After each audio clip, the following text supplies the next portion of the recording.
A frequently asked question that we get all the time when it comes to turkey hunting in the spring is, how do you call to a roosted tom? I'll kind of set up the scenario for you that's most common. You get set up, tom is gobbling 100 yards away on the limb. It's just breaking daylight. When do you start calling to him, and how much do you call to him?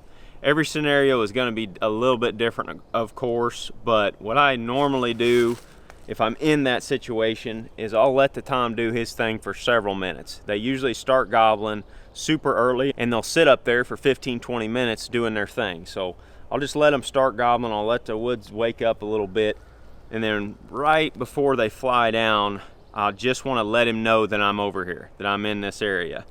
And I usually do that by just making some soft, subtle tree yelps on a mouth call or a friction call or something. And I'll actually pick up the volume every series until he hears me. I think a lot of times people call almost too soft and the bird can't even hear you. But what I'll do is I'll start off yelping like this.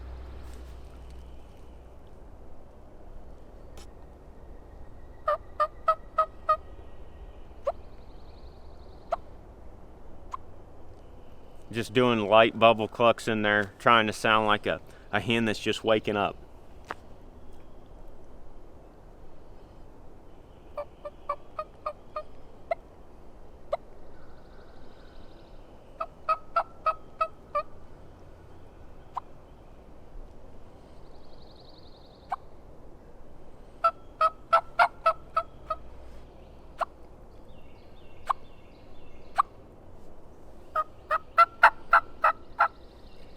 You see how on that last series of yelps, I kind of picked up that volume just a little bit.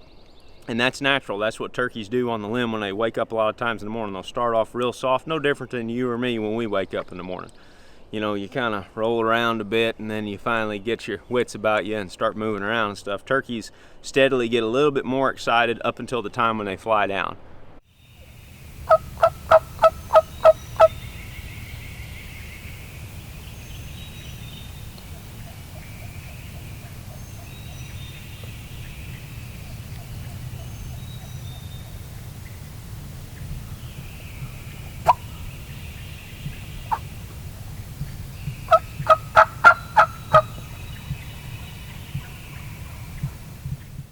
Start off with that real soft stuff, and on your second or third series, pick up that volume just a little bit, enough to where you know he can hear you. And you'll know that if he answers you back for sure. But other than that, I don't like calling to a roosted bird very much. I mean, just want to let him know that I'm in the area and then shut it down on him. I want him to still come in looking for us. And once that turkey flies down, maybe he flies down just out of sight, as soon as he hits the ground, I'll hit him pretty hard with something to try to get him fired up. Just like this.